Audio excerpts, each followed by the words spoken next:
Antes de começar a expor o credo, eu queria ler com você um versículo da palavra que embasa tudo isso que a gente vai conversar aqui. Atos 2, 42. Você pode acompanhar no telão, ou você pode abrir a sua Bíblia.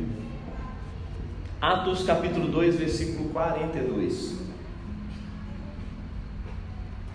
Diz o seguinte: isso aqui, o contexto é Pedro pregou, o Espírito Santo desceu, um monte de gente ficou muito louca. Cara, o que está acontecendo aqui?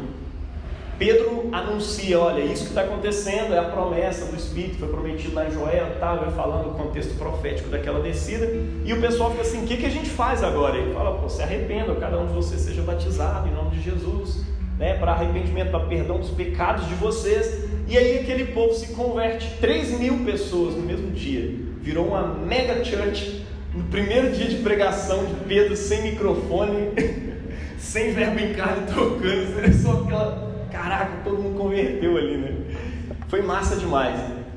E aí, Lucas traz uma explanação sobre como é que eles perseveraram como igreja. Como é que ficou aquela igreja? 3.000 pessoas, num contexto de igreja perseguida pela própria nação, de Israel, e também pelo Império Romano. Essa perseguição pelo Império Romano vai começar um pouquinho depois, mas, enfim, declarar-se cristão era assinar uma sentença de morte naquele tempo. E como é que eles perseveravam? Olha só, eles perseveravam na doutrina dos apóstolos, na comunhão, no partir do pão e nas orações. É isso. Deus, tua palavra foi lida aqui, e eu te peço que ela penetre em cada um dos nossos corações e nos insira hoje no Evangelho. Em nome de Jesus, amém. Olha que massa, perseveraram. Essa igreja permaneceu. Aonde? Na doutrina. Tem gente que fala: eu só acredito na doutrina da Bíblia, eu acredito na doutrina de Jesus, eu não preciso de doutrina de homens. Olha só, esse pensamento parece piedoso, mas não é. Tem gente que acha que a igreja dele começou Jesus lá, o movimento, aí depois passou 2.000 anos de história sem Jesus e tal, nada aconteceu, e de repente surgiu a igreja dele e fala: olha, nós somos a continuidade histórica da igreja de Jesus. Não! A igreja tem uma história, e essas pessoas eram humildes para se deleitar em cima do ensinamento dos apóstolos. Ninguém ali ficava assim: olha, Jesus é o bom pastor, eu tenho pastor, eu não preciso de homens, Tem gente que é assim: não, sacerdócio universal, então não preciso de ninguém, mas olha só, Jesus é o bom pastor, isso é fato, e ele te pastoreia de perto. Mas lá em Efésios está dizendo que ele estabeleceu uns para pastores, outros para apóstolos, evangelistas, mestres. Aí você fica: mas por que ele estabeleceu essas pessoas? Porque o jeito do bom pastor de pastorear é por meio de pastores. Eles são sacramentos, são sinais visíveis do pastoreio do bom pastor. É assim que o bom pastor te pastoreia. Você precisa de pastores, e você precisa de doutrina. Você não vai lá na Bíblia direto e fala assim: agora eu tenho a revelação desse texto aqui. Não, nós caminhamos nos ombros de gigantes ao longo da história. A igreja foi nos transmitindo doutrinas. E a gente fala: a tradição, tem gente que tem um problema sério com a tradição, eu gosto mais de experiência. Olha, a tradição cristã é a experiência da igreja. Depois que eu aprendi isso, desbloqueou uns dados assim na minha cabeça. Eu falei: cara, que massa. Eu ficava ali preocupado se tradição ou experiência, ou eu tenho que juntar os três. Agora escritura, tradição, experiência, razão. Daqui a pouco eu vou pôr um monte de perna nesse banco. Mas não precisa. A tradição cristã é a experiência da igreja ao longo dos séculos, com muito cuidado sendo construída para que a gente pudesse caminhar nos ombros de gigantes. E aqui no texto de Lucas ele já está falando: olha, eles perseveravam na doutrina dos apóstolos. O que é doutrina? Ensinamento. Eles confiavam que os apóstolos estiveram realmente com Jesus, viram Cristo ressuscitado, e eles confiavam na doutrina deles e perseveravam em cima dessa doutrina. Está entendendo? E é claro, isso trazia para eles uma relação com a realidade diferente da relação que o paganismo romano tinha com a realidade, diferente da relação que os judeus mais moralistas tinham com a realidade. Ele trazia uma novidade de vida. Eles acreditavam que realmente, através de Jesus, uma nova criação começou, uma nova era anunciada pelos profetas, um novo mundo começou através de Jesus. Nós podemos viver esse novo mundo e nós confiamos nesses caras que Jesus estabeleceu. Se a gente fosse ler o texto do Evangelho de hoje, colocado lá no lecionário, você ia ver que Jesus estabelece um momento do seu discipulado, né, onde todos os textos dos evangelhos dizem que ele selecionou entre várias pessoas 12 apóstolos. Ele tinha um propósito com aqueles caras. E depois ia estabelecendo pessoas a partir deles para poder cuidar das cidades, das igrejas que iam surgindo nas cidades, né? E assim foram surgindo o episcopado, né? Episcopos, aquele que olha de cima, aquele que cuida, que organiza, que administra a igreja, né? Ontem a gente estava falando sobre essa estrutura, né? O bispo, o episcopo, aquele que cuida de cima da igreja de Cristo. E o presbítero, nossa, aquele ancião, aquele experiente na palavra que orienta a igreja local, né? Um bispo sempre foi aquele que cuidou de uma cidade e a partir daquela cidade ele cuidava de diversas igrejas locais espalhadas pela cidade, porque não dá para ter uma igreja de 3.000 pessoas naquele tempo, entende? Essa igreja era espalhada, tinha pequenos locais em cada lugar e líderes eram levantados para poder cuidar da igreja. Esses líderes com o tempo eram chamados de presbíteros, né? Pessoas que cuidavam da igreja local, né? Ao longo da história eles foram chamados de padre, foram chamados de reverendo, foram chamados de um monte de coisa, mas é isso, pastores locais, né? Bom, perseverando sempre ali na doutrina que os apóstolos ensinavam, né? Na comunhão cristã, no ajuntamento. A Bíblia fala que eles iam todos os dias para o templo, partiam pão de casa em casa e tudo mais. Mas esse texto aqui especificamente, do início aqui do 42, está falando a respeito dessa comunhão do partir do pão. Era o momento em que Cristo é conhecido pela igreja. No momento do partir do pão, na Eucaristia, ele parte o pão e no partir do pão ele é reconhecido pelos discípulos no caminho de Emaús. Já viu aquela música lá do Morada? Então é em cima disso, no partir do pão os nossos olhos se abrem e a gente o conhece. Essa expressão partir do pão para nós é pesada, ela é importantíssima, tá?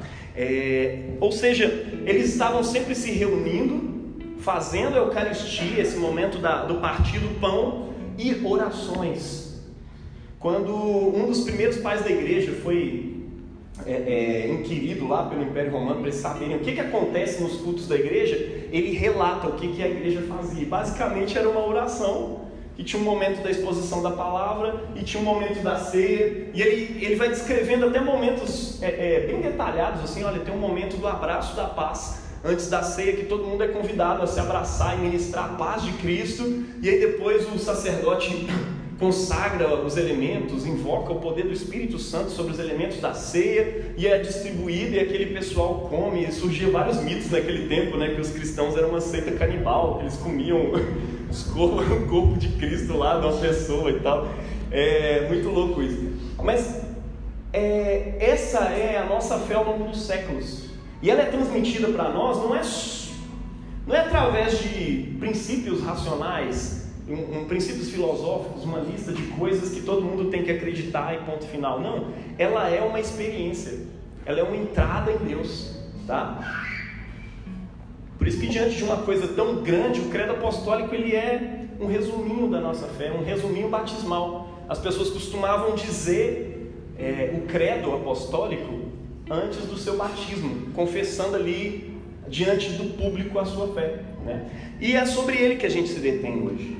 E o credo diz isso, né? Creio em Deus, Pai Todo-Poderoso, Criador do céu e da terra, em Jesus Cristo, seu único Filho, nosso Senhor, o qual foi concebido por obra do Espírito Santo, nasceu da Virgem Maria, padeceu sob o poder de Pôncio Pilatos, foi crucificado, morto, sepultado, desceu ao Hades, ressuscitou ao terceiro dia, subiu ao céu e está sentado à mão direita de Deus Pai Todo-Poderoso. Até aqui todo mundo concorda? Tá de boa?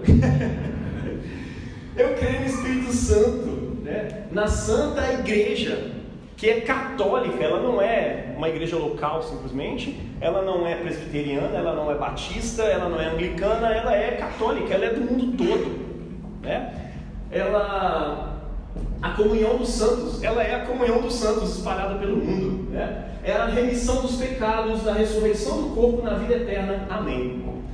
Tem igrejas que não tem um momento específico de professar essa fé no culto, né? A igreja do meu tio aqui atrás, o templo central da Assembleia de Deus, não faz isso, mas eles concordam com cada um desses artigos, porque isso aqui é um resumão do mais básico do básico do básico da fé cristã. Se você diverge de um desses pontos, talvez você não seja cristão, reveja a sua fé.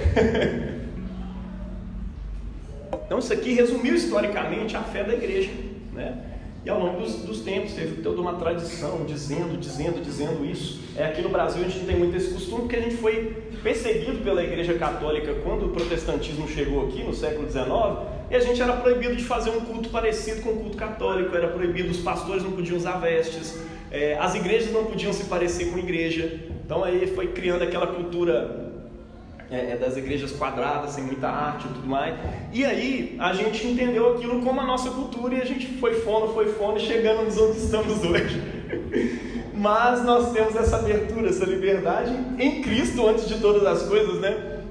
Talvez nós tenhamos aí 1900 anos de igreja, sim, e talvez uns 100 anos de igreja sem essas coisas. Então assim, o peso histórico tem tradição, tem arte dentro da igreja, tem tudo isso. Então viva, cara, viva essas coisas, taca lá na sua igreja, subverte, voltando à tradição, né? Isso é lindo. Então, olha o que esse credo diz. Primeira coisa que ele diz, né? Ele diz o que nós cristãos cremos a respeito de Deus. Esse credo fala sobre quem é Deus. Primeiro, nós somos pessoas que creem em Deus. Deus é uma palavra pequena, mas tão ampla. Deus é uma categoria, né? Vamos dizer assim, que em hebraico, né, Elohim significa forças. Ou forças. Às vezes ele tem um artigo no singular e a palavra é plural. Elohim significa forças ou deuses, né? Tá falando, essa coisa é muito plural. Ou seja, está falando de força, de governo, de alguém que está à fonte do universo. Nós cristãos somos, primeira coisa, somos teístas. Nós cremos que esse universo tem um significado. Ele foi criado por alguém, foi criado por Deus. A nossa personalidade é uma evidência disso. Um processo impessoal que simplesmente teve seu início do nada. Se isso pudesse acontecer, porque acho que se esse copo ficar aqui alguns bilhões de anos sem alteração de nada aqui ao seu redor, ele vai permanecer onde está. Talvez essa água vai evaporar, mas ele nunca vai ser movido para cá se alguém não chegar e o mover, se alguma força não chegar e fizer isso. Nós cristãos não acreditamos que partículas simplesmente se chocaram sem alguém as chocar e fazer com que o universo tivesse um start. Mas mesmo que isso tivesse acontecido por algum milagre, não daria existência a seres pessoais, seres que têm personalidade. Alguns ateus vão dizer que a personalidade é uma ilusão. O ser humano tem uma ilusão de personalidade. Mas me explica como é que depois de todo um processo impessoal, sem um Deus, sem personalidade, sem referência para personalidade, da onde que vem isso? Como é que a gente vai ter ilusão de personalidade, afinal de contas? Da onde que a gente tirou isso? Né? O ser humano, a gente relaciona com o outro numa aposta de que o outro existe. Tem como você provar, Johnny, que existe uma outra pessoa que não seja você, nesse cara que está, nesse corpo que está do seu lado aí? Você não tem como provar que existe uma pessoa, que existe uma outra mente. Você tem como dizer que existe a sua, mas a outra você não prova. Ou seja, nós nos relacionamos com as pessoas apostando que elas existem, apostando que existe um outro ser ali, mas a gente não tem como provar essa existência. A gente só aposta e vive. A gente aposta e ama. A gente aposta e faz as coisas, porque a gente crê em Deus. A gente crê que um Deus deu início a toda essa coisa. Está entendendo? E Ele é um governo, Ele é o Todo-Poderoso, Ele criou o universo, Ele governa o universo, Ele é Criador. E aí, do jeito que Ele se revela, esse Deus que a gente crê é um Deus que se revela. E Ele se revelou pelas Escrituras. E outra coisa, a gente crê que Ele não se revela somente pelas Escrituras. Lá nós temos o cume da revelação, mas Ele se revela num outro livro também, que é o livro da criação. E o credo já diz isso: crê em Deus Pai Todo-Poderoso, Criador. Ele cria, e nas coisas que Ele faz, Ele está impresso nessas coisas. Essas coisas não são Deus, mas elas falam de Deus. Sabe uma arte, você pegar ali, qualquer uma arte muito bem projetada e tudo mais, ela carrega a alma do artista nela.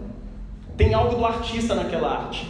Deus é um grande artista, Ele cria o mundo com a sua palavra poderosa, e de repente o mundo fica lindo e tem Deus impresso nele.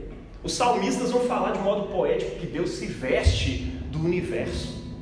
Ele é Criador de todas as coisas, e do jeito que Ele se revela para nós, Ele não precisava criar. Pensa, Deus não é carente, como a gente disse aqui 2 domingos atrás. Deus não é carente em si mesmo, Ele é completo, é forças, é deuses. O jeito, tá? Não estou falando que são 3 deuses, não. Livre dessa heresia aí, eu não estou falando isso. Mas Ele é completo em si. Tem o Pai, o Filho e o Espírito Santo. Nós vamos falar do Filho e do Espírito Santo agora. É o Pai, o Filho e o Espírito Santo ao longo da eternidade. O Pai ama o Filho. Agostinho chama isso de vínculo caritatis, a dança da Trindade ao longo dos séculos, se movendo, se amando. Eles não têm necessidade de criar mais nada. Eles são completos. E a única motivação, o único motivo para se criar algo depois que você é completo, você não precisa criar, é graça, é amor. Por isso que criação, falar de criação para nós é falar de amor. Deus não precisava te criar, mas Ele te cria. E pior, Ele te cria livre para não corresponder ao seu amor, se você quiser. Porque se não há liberdade, não tem nem amor. Se você não é livre para não me amar de volta, não existe amor entre nós, existe uma relação de dependência aí, uma relação controlada. Mas não, Ele cria seres livres para que pudessem amá-lo. E sabendo, como Deus, que eles poderiam se perder, antes da fundação do mundo, o Cordeiro é sacrificado, como diz o Novo Testamento. Ele sabia que teria que se encarnar, se tornar homem, morrer, antes da fundação do mundo. Então Ele cria por amor, disposto a morrer por eles. Essa experiência da paternidade, cara, quando você for pai, quando você for mãe, você vai, não é que você vai entender isso, passar a entender isso, você vai entender isso num nível muito mais profundo. Foi assim comigo, eu não fazia ideia do amor de Deus por mim. Quer dizer, eu fazia uma ideia, mas de repente eu virei pai e falei: caraca, mano, esse amor é muito maior. Tenho certeza que Marcos experimentou mesmo, todo mundo que é pai aqui experimenta o mesmo. Lima, essa galera toda. Cara, criar é um ato de amor. É um transbordar de um amor que já existia dentro da Trindade. A criação, ela está permeada do amor de Deus, né? Criação. E se nós cremos que esse Deus Pai é Criador, tudo que Ele cria é bom, porque é resultado do amor dEle. E quando você entende isso, cara, você começa a cuidar mais das coisas. Você começa a cuidar da criação, por exemplo, porque a criação é uma criatura de Deus. Meu pai me ensinou desde pequeno a não jogar lixo na rua, porque isso fere a criação, isso destrói a criação. Às vezes eu ando com o bolso cheio de lixo, até levar para casa, jogar no lixo e tal. Mas eu cuido porque não é só porque eu quero ter consciência social, sinalizar virtude para os outros. Olha como eu sou legal, olha como eu sou feminista. Não, eu cuido das mulheres, porque são criação de Deus. São sacerdotisas da criação que Deus fez lá no início, colocou ela do lado do homem para poder serem sacerdotes da criação. Se ela é diminuída em algum momento, isso é por causa do pecado. E se Cristo nos resgata, isso aí está sendo resgatado. Então você se torna, por causa de Cristo, não por causa do comunismo ou do feminismo, ou por causa de qualquer coisa, você se torna defensor do direito das mulheres, enfim, da relevância daquilo que as mulheres são, você começa a colocar num patamar diferente do que o mundo costuma colocar. Está entendendo? As raças, as cores, as etnias, as culturas são obra de Deus. Você olha para as coisas e fala, cara, como é bela a criação de Deus. Deus Pai, Criador dos céus e da terra. As estruturas do universo estão nas suas mãos. E Ele fez porque Ele amou. Tudo isso é amor de Deus. Ofender essas coisas é ofender o Pai, Criador de todas as coisas. E como nós pecamos, permitindo talvez uma sociedade que se permita organizar de uma forma onde uma raça, uma cor participa de menos direitos do que as outras. E quando você vê isso, nós como cristãos precisamos levantar, protestar contra e lutar contra e votar contra e fazer coisas diferentes, até que as coisas sejam mais iguais. Você está entendendo? Por quê? Porque eu creio em Deus Pai, Criador dessa criação. E Ele é Criador do céu e da terra.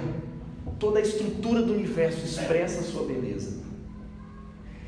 E Ele se revela de um modo mais perfeito em Jesus. Por isso eu deixei por último, Pai. Jesus nos revela quando esse Deus, essa categoria Deus, que só pode ser ocupada por um ser, que é o Criador, chamado no Velho Testamento de Yahvé.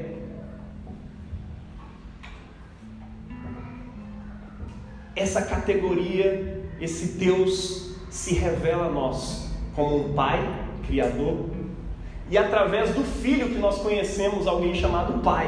Ele que nos deu essa referência, porque até então a gente só achava que tinha um Deus, ponto final. Mas de repente a gente descobre que esse Deus é tripartido, mas é um só. É muito louco entender esse lance da Trindade, né? A gente falou sobre isso na semana passada. Se você quiser, dá uma estudada lá no sermão de semana retrasada, onde a gente falou sobre Trindade. Mas é isso, são 3 pessoas distintas entre si, mas que são um ser só, em substância, o mesmo ser, tripartido. E quando ele se revela, por causa de Jesus, a gente descobre que ele é tripartido. Antes a gente não fazia ideia. E aí nós entramos na parte de Jesus. Creio em Jesus Cristo. Cristo não é o sobrenome de Jesus, tá bom? Alguns acham que é Jesus Cristo. Prazer, Jaime Sepulcro. Oi, Jesus Cristo. Não. Cristo é a categoria que ele ocupa profeticamente. Ao longo da história das profecias judaicas, surge uma figura ali naquele mosaico de tantas informações a respeito da chegada da nova criação. Eles entendem que existe uma figura ali que é um tal do Messias. Ele vai vir e vai ser aquele por meio de quem o próprio Deus Criador vai governar o céu e a terra. Por quê? Porque o mundo deu errado, porque as pessoas pecaram e ofenderam, destruíram a criação do Criador, subverteram o amor que estava nas coisas e foi destruindo, usando as coisas de modos impróprios e detonando tudo, subvertendo as relações entre homens e mulheres, entre etnias e etnias. E aí de repente Deus promete entre os profetas: eu vou enviar o meu governo, eu mesmo vou entrar na terra e eu vou governar vocês. E aquilo fica como profecia: um dia Deus vai vir e vai governar. E aí eles pegam outra profecia que dizia que tinha um cara parecido com o Filho do Homem, que é elevado às alturas do céu e se senta ao lado do Todo-Poderoso, e os povos da terra o adoram. Caraca, tem uma figura que parece humana, tá ali. E aí quando Jesus vem, ele fala: eu sou o Filho do Homem. Aí quando fala Filho do Homem, a gente pergunta: de onde Jesus tirou isso? Ele tirou da profecia de Daniel. Ele está dizendo que ele é aquela figura que ia sentar à destra de Deus, ia receber louvores e adoração de todos os povos da terra. Então ele está se revelando: olha, eu e o Pai somos um. Quando Jesus fala do Pai, e quando Jesus fala de si, ele está se colocando na mesma categoria, Deus. Nós completamos essa coisa que chama Deus. E tem mais, tem o Espírito, o Consolador, que se eu não for, ele não vem. E quando eu for, ele vai vir para dentro do coração de vocês. Então, através de Deus entrando na terra, por meio de uma coisa que a gente chama de encarnação, no centro, né? no seio da Virgem Maria, né? Uma mulher de Deus, que tem a honra de receber em seu ventre o próprio Deus encarnado. Por isso a tradição convencionou chamá-la Mãe de Deus, né? Não significa que ela deu origem ao Todo-Poderoso, significa que ela pariu Deus na terra, tá entendendo? Por isso que é importante, na profecia que ela mesma acaba fazendo ali no livro de Lucas, ela diz: a partir de hoje todas as gerações da terra me considerarão bendita, bem-aventurada. O mundo todo vai olhar para mim e vai dizer: eu sou bem-aventurada. Está entendendo? Isso é poderoso. Deus, através de Jesus, encarna e se torna um com a humanidade. E é por isso que o credo vai dizendo essas coisas, né? Jesus, que ele se torna um, e através dele nós conhecemos Deus Pai e Deus Espírito Santo, né? E conhecemos o próprio Cristo como o próprio Deus. E ele diz que quando nós comermos do seu corpo e do seu sangue, estamos nos alimentando de Deus. Jesus, sabe o que significa esse nome? Em hebraico, né? Yeshua. Tem uma abreviatura assim com o próprio nome de Deus, Yahvé, né, no Velho Testamento, ou seja, a Trindade, Yahvé, salvando. Yeshua, salvação, ou seja, Yahvé salvando. Jesus é verbo, fraga, verbo em carne. Tudo a ver com a banda dos meninos indo tocar aqui hoje. Jesus é Deus em ação, ele é um verbo sendo conjugado na história. Deus entra na história através de Jesus, tá? Creio em Jesus, Yahvé salvando, Cristo, o Messias, nosso Senhor. Ele é Cristo, ele é Rei do Universo, concebido por obra do Espírito Santo, nasceu. Olha só, coisas normais que acontecem na história da humanidade aconteceram com ele. Ele nasceu, padeceu sob Pôncio Pilato, foi crucificado, morto, sepultado, desceu ao Hades. Essa era a forma mítica de se dizer, bateu as botas, né? Morreu, foi lá para o Hades, né? Que é o lugar do mundo dos mortos, no entendimento grego, né? Então assim, ele morreu mesmo. É isso que o credo está dizendo nessa parte. Ele morreu de rocha. É porque tem gente para quem não morreu. Ah, Jesus não morreu, aí depois eles descem ele da cruz lá e levam ele para um outro lugar e tal. Aí o pessoal criou uns mitos que ele tinha ressuscitado. Quero ver ele passar por uma crucificação romana, se alguém saía vivo daquilo. Não saía. Inclusive tinha um certificado de morte no final, alguém enfiava uma lança assim para definir, ó, se não morreu até agora vai morrer, né? Desse jeito. Então o credo está dizendo isso, morreu mesmo, morreu com força. E ressuscitou. Esse é o centro da fé cristã. Ressuscitou ao terceiro dia. Essa é a razão da existência inicial e da continuidade da igreja ao longo dos séculos. Ressuscitou ao terceiro dia. Nós cremos que Jesus ressuscitou. E se ele ressuscitou, significa que toda aquela palavra que ele estava falando a respeito de uma nova criação, do reinado de Deus tão esperado nos profetas, agora esse negócio é real. Um novo mundo está acontecendo e quem está nele faz parte de uma nova criação. Por isso que o apóstolo Paulo diz: aquele que está em Cristo é nova criatura, é nova criação. As coisas antigas se passaram, tudo se fez novo. Você é primícia da nova criação, mano. Em breve o mundo todo vai ser transformado, mas antes você é transformado pelo poder da ressurreição.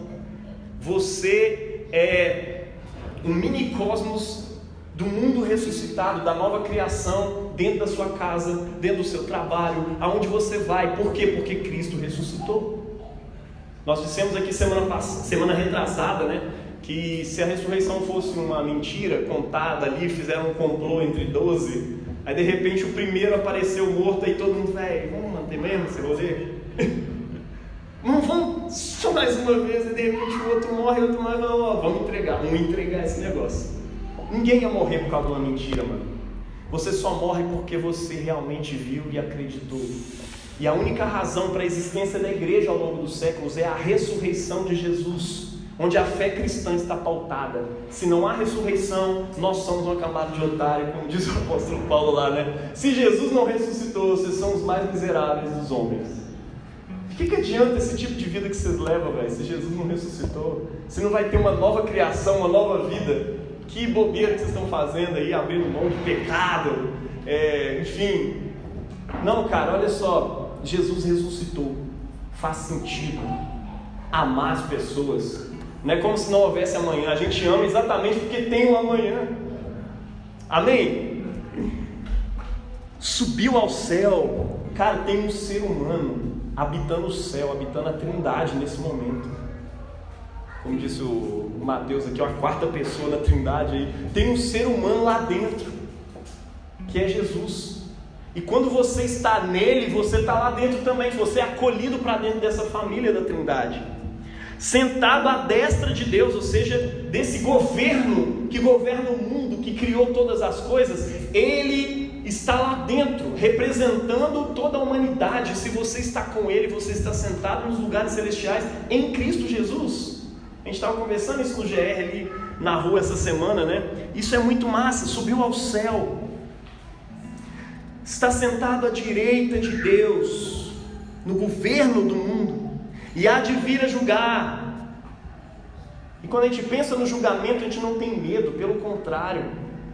Nós que estamos em Cristo, fomos justificados pela fé nele, pela confiança em Jesus. Nós sabemos que Deus não está vindo julgar e matar e passar o cerol em todo mundo, não. Ele está vindo para poder julgar os vivos e os mortos. Esse mundo tem conserto, existe justiça. A Bíblia diz que ele vem para destruir os que destroem a terra. Existe punição que Deus vai fazer um dia nesse mundo. Ele vai consertar as coisas não ficam impunes.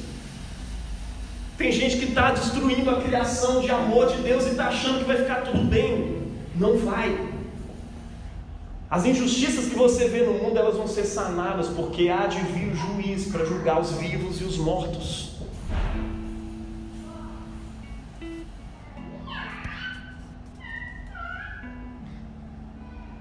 E o seu reino não terá fim. É claro que isso não está no credo resumido. Na extensão desse credo no concílio de Nicéia diz isso, né? Há de vir para julgar os vivos e os mortos, e o seu reinado não terá fim. Fazendo uma referência novamente ao profeta Daniel. A pedra cortada sem auxílio de mãos, que destrói a estátua que representa todos os reinados do mundo. O reino dele não terá fim, cara. Quando ele assenta no trono, e nós somos o povo que já vive a partir dessa pedra, nós estamos rolando junto com ela. E breve os poderes desse mundo, sejam eles quais forem, os poderes que oprimem, os poderes que destroem, serão destruídos. E só Jesus vai reinar. Cara, isso que o credo está dizendo. Nós cremos nisso. Amém? Nós cremos também no Espírito Santo, o qual Jesus falou sobre ele, o Consolador, Senhor, de acordo com o credo niceno também, que dá uma incrementada nesse credo ali no século III, né? Senhor e doador da vida, procedente do Pai e do Filho, com eles é adorado e glorificado. Ele falou pelos profetas. Nós cremos no Espírito Santo, o Consolador prometido por Jesus, que é outro Consolador, ou seja, Jesus é um Consolador. O consolo de Deus para nós é Cristo. E ele diz assim: olha, eu estou indo para que venha outro. Mas para que precisa de outro? Porque o Jesus físico está restrito no espaço e no tempo. A partir do momento que ele adentra o céu e envia o outro Consolador, agora nós temos Cristo espalhado em quantas pessoas estiverem aqui. Cristo no céu é a garantia de que Deus está presente em cada mesa eucarística espalhada pela face da terra. Que Ele está presente em cada canção, em cada exposição sincera das Escrituras ao redor do mundo. Você está entendendo? É isso. Ele subiu ao céu e Ele enviou o Espírito Santo. E o Espírito Santo é Deus em nós. É o outro Consolador. É aquele que multiplica Cristo no mundo. E eu creio na Santa Igreja Católica. O credo niceno vai dizer: na Igreja una, unida, uma só. Nós não cremos que existe uma igreja melhor que a outra. Nós apreciamos a diversidade cristã, mas não existe uma mais certa que a outra. Está entendendo? A igreja anglicana, muita gente se torna anglicana e eu vejo isso acontecendo, né? A pessoa fica com aquele preciosismo. Nossa, cara, a minha igreja tem Eucaristia. Né? Você já começa a usar os nomes. Cuidado aí, João. A minha igreja tem isso, a minha igreja tem aquilo. Minha igreja tem criança falando com o pastor, pedindo alguma coisa que eu não entendi. Vai lá na sua mãe, filha, ela vai dizer para você, ela está no quartinho lá, tá bom? A minha igreja é melhor que a outra. Não tem igreja melhor. Existe falta de saúde em vários lugares, dentro da igreja anglicana também. Existe o evangelho sendo exposto, misturado com um monte de coisa ruim. E dentro da igreja anglicana também. Nós temos que tomar cuidado, aquele que está em pé, cuide para que não caia. Nós cremos que essa igreja é una, e nós a defendemos, nós a amamos, e nós morremos por ela. Essa igreja é uma só. Santa, tá? Mas não é tão santa assim não. Ao longo da história eu vi tanta coisa que aconteceu. Meu irmão, ela é santa porque Deus a declarou santa. Até porque você, quando fica julgando a história, você se acha um pouquinho melhor do que João Calvino, um pouquinho melhor que os inquisidores, um pouquinho melhor que os caras que chegaram aqui. Não, você não é. E o evangelho bate muito de frente com isso. Você não é um pouquinho melhor que nenhum desses caras, tá? E você é santo como igreja porque Deus te declarou santo, porque você está no santo. Você é amado e amada porque você está no amado de Deus, que é Jesus. É nele que nós somos amados por Deus, é nele que nós somos santos, unos, por meio do Espírito Santo. Uma igreja santa, católica, ou seja, que não é a igreja local aqui, a expressão do cristianismo no mundo, não, católica. Eu sou irmão dos meus amigos da igreja batista, Estrela d'Alva, a gente canta juntos e adora juntos, e vamos compartilhar a eternidade junto, igual os meninos estavam cantando aqui. Nos veremos no lar, e no lar você vai ver um monte de gente que você não esperava ver lá. Talvez você não vai ver algumas pessoas que você esperava ver. Espero que você me veja. Amém? Nos veremos desse lado. Una, santa, católica e apostólica. O que é apostólica? Apostolado tem a ver com o envio. É uma igreja que está sempre em envio, em movimento. Uma igreja que vai acreditar no evangelho aí. E é isso que nós fazemos como igreja. Una, santa, católica e apostólica. Creio na Santa Igreja Católica, a comunhão dos santos. Quem são os santos? Alguém fez essa pergunta ontem. É os santos da Igreja Católica? Sim e não, né? São eles e somos nós, santificados por Cristo. Toda a igreja ao redor dos séculos é a Santa Igreja Católica, a comunhão dos santos, a comum unidade dos santos. Você faz parte dessa igreja santa. Você é santificado por Cristo dentro dessa igreja, dentro do corpo dele. Está entendendo? A Santa Igreja Católica, a comunhão dos santos, inclusive dos santos que já morreram, que de acordo com o livro de Apocalipse estão lá no céu agora. Os mártires estão lá. Deus, vindo o nosso sangue, desce lá na terra, faz alguma coisa. Estão clamando a Deus debaixo do trono, pedindo a Deus para fazer justiça. Você tem noção que tem uma comunidade viva? Talvez algumas pessoas que você já conheceu, que morreu, estão lá agora, no céu, cara a cara com Deus, falando com Deus, abençoa essa igreja militante, faz essa galera continuar e perseverar. Glória a Deus, essa galera está lá. É a comunhão dos santos também. E nós aqui, vivos hoje, somos parte, somos essa comunhão dos santos. Glória a Deus. Nós cremos na remissão dos pecados. Nós não somos a religião da culpa, nós somos a religião do perdão. A gente não ignora a culpa, porque culpa, ela precisa ser vivida, encarnada, para que haja noção do tamanho do erro, do pecado, mas não para que você viva ali o tempo inteiro, lambendo a ferida, como eu sou pecador, como eu sou miserável. Não, esse não é o tipo de espiritualidade que Jesus te trouxe. Nós cremos na remissão completa dos pecados.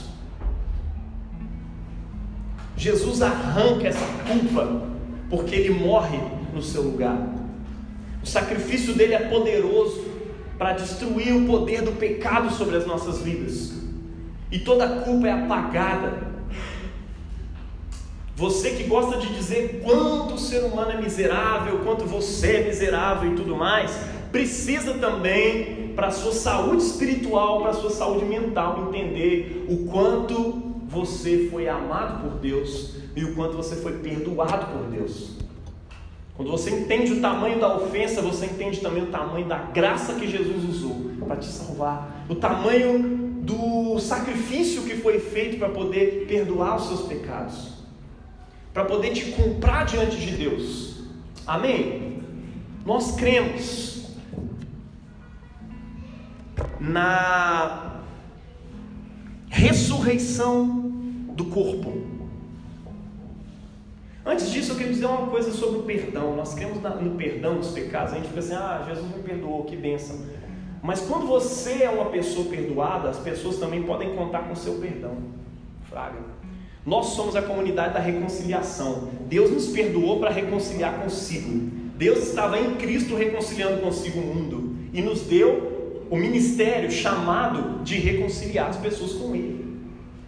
E quando nós temos esse chamado, nós somos também a comunidade do perdão e da restauração de relacionamentos. Isso significa que mesmo você é a pessoa da paz, mesmo que você não consiga fazer paz com todo mundo, Paulo fala isso, né? No que for possível, tenham paz com todos, que ele sabia que não era fácil. Mas você precisa entender o seguinte: quando o responsável pelo perdão é você, quando o responsável por ceder, sempre alguém tem que ceder de algum lado. Você é essa pessoa. Você é aquele que perdoa. Você oferece a outra face, porque você é a comunidade do perdão e da restauração. Por quê? Porque eu creio na remissão dos pecados. E aquele que ama seu irmão, perdoa seu irmão, está cuidando dele, está cobrindo multidão de pecados. Você cuida das pessoas e reconcilia elas com Deus através do seu perdão. Quando aquilo te ofende, te machuca e tudo mais, você é exatamente a pessoa que fala: está tudo bem, Deus me perdoou para que eu pudesse perdoar. E se eu não for comunidade do perdão, não faz sentido eu estar dentro da comunidade da fé. Jesus falou isso naquela parábola, né? Do homem que é perdoado de uma dívida que, enfim, trabalhando a vida toda ele não conseguiria pagar. E aí o Senhor perdoa essa dívida. Perdoa. Ela está aniquilada. Aí ele vai e cobra do outro, que devia menos para ele, enfia o cara na cadeia porque o cara não dá conta de pagar. O cara, você não deveria fazer o mesmo que eu fiz com você? E aí Jesus traz ali um ensinamento para toda a comunidade da fé espalhada pelo mundo. Vocês são aqueles que, assim como foram perdoados de uma dívida impagável, vocês perdoam os outros. Então no cristianismo não tem espaço para você ficar naquela autojustificação ali o tempo inteiro. Não, mas se eu analisar bem, aquela pessoa que errou comigo, então ela que divide. Não, cara, para com isso. Oferece perdão. Levanta a bandeira branca de uma vez, perdoa, ame. E quando você errar, seja o primeiro a chegar. Não espera alguém chegar e falar: não, eu te perdoo. Não, chega lá e peça perdão, peça misericórdia. E perdão você pede quando você não tem o que oferecer no lugar. Porque quando você tem o que oferecer, alguma justificativa, você pede desculpa. Me desculpa, ou seja, tira minha culpa porque teve uma justificativa. Eu me atrasei porque passou um ônibus, jogou lama em mim, aí eu tive que voltar para casa e me atrasei para chegar. Mas quando você atrasa mesmo, porque foi irresponsável, você não pede desculpa, você reconhece, olha, eu não tenho o que fazer, eu careço do teu perdão, eu conto com o teu perdão, eu preciso disso. E é assim que é a nossa relação com Deus. Não tem como você dizer, Deus, me perdoa, mas é porque eu sou muito fraco, Senhor. Estava passando ali, aconteceu isso, eu não suportei, eu acabei cortando a orelha do cara, acabei xingando ele, fiz dedo pro cara no trânsito, Senhor, foi mal, mas é porque eu sou assim mesmo. Não, cara, não tem isso. Você reconhece e conta com a misericórdia, porque Deus se relaciona com você a partir da misericórdia. Ele está para perdoar pecadores. Se você não é um pecador e necessita da graça de Deus, você não precisa de Jesus. Vai em paz. Mas eu acho que você precisa. Nós cremos, cara, na ressurreição do corpo, na ressurreição da carne. Por quê? Porque nós cremos na ressurreição de Jesus. Se ele ressuscitou, o apóstolo Pedro diz que nós esperamos do céu um novo céu e uma nova terra. Nós somos a comunidade que crê na ressurreição do corpo. Nós cremos na ressurreição da carne. Esse corpo que se adoece, que pega Covid, que fica mal, fica chateado, que fica com depressão, que tem TDAH, que tem um monte de treta. Esse corpo vai ser ressuscitado. Eu creio na ressurreição da carne. Mais do que isso, eu creio na ressurreição desse universo. Uma nova criação começou quando Jesus subiu ao céu. Amém? Nós somos essa comunidade. E nós cremos também na vida eterna. Eu acho lindo os meninos estarem aqui, porque eles vinham cantando sobre vida eterna, eternidade e tal. E, cara, a eternidade começa aqui. Jesus não fala da vida eterna como uma coisa que vai começar lá no futuro, apesar de estar aqui bem no finalzinho do credo, né?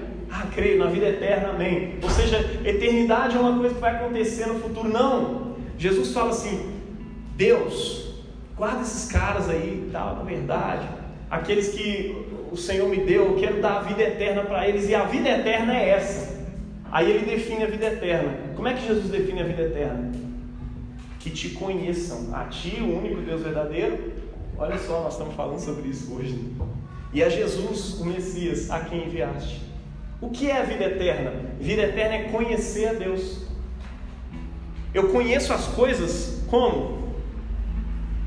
Me relacionando com elas. Joãozinho aprende sobre o mundo de um modo que eu nem imagino. E às vezes eu vejo, ele já aprendeu uma coisa. Como é que esse cara aprendeu? Porque ele aprende, ele fuça, ele se relaciona. Nós aprendemos, nós conhecemos nos relacionando. Não tem como conhecer a Deus sem relacionamento com Ele. Deus não é conhecido pela teologia. Deus não é conhecido por uma definição de Deus que você vê lá do Langston, do Berkhoff. Deus não é conhecido por uma definição específica. Você precisa mergulhar nele e conhecê-lo. E é aí que você tem vida eterna, porque vida eterna é conhecer Deus. E você não conhece Deus sem se relacionar com Ele. E você não tem como se relacionar com Deus a parte da oração, da meditação das Escrituras, né? Dessa meditação nesse credo apostólico. Não tem como você conhecer a Deus e mergulhar num Deus que se encarnou e que deixou uma igreja que Ele diz que é o seu corpo, e você nega a igreja. Eu creio no credo todo, eu só não creio na igreja católica. Eu creio no credo todo, mas eu não creio na ressurreição. Eu creio no credo todo, mas eu não creio em Jesus. Cara, não tem como. Isso é todo um pacote divino entregado para você pela graça. Sabe o que você faz com isso? Mergulha, porque isso é vida eterna. Como eu tenho vida eterna? Me relacionando com Deus, orando. A melhor forma que Jesus nos ensina de nos relacionar com Deus é por meio da oração do Pai Nosso, que nós vamos refletir nos próximos domingos. Mergulha nele, ore, converse com Ele, porque o relacionamento com Ele é vida eterna. Como nos relacionamos com Deus? Como obtemos vida eterna? Além da oração, meditação na palavra, cante a palavra, ore a palavra, medita na palavra. Esteja aqui bebendo os sermões da semana, porque nela você alcança a vida eterna. E essa é a fé da igreja. Você crê na vida eterna? Amém. Aí já disse o resto do credo, é isso. Vamos colocar de pé.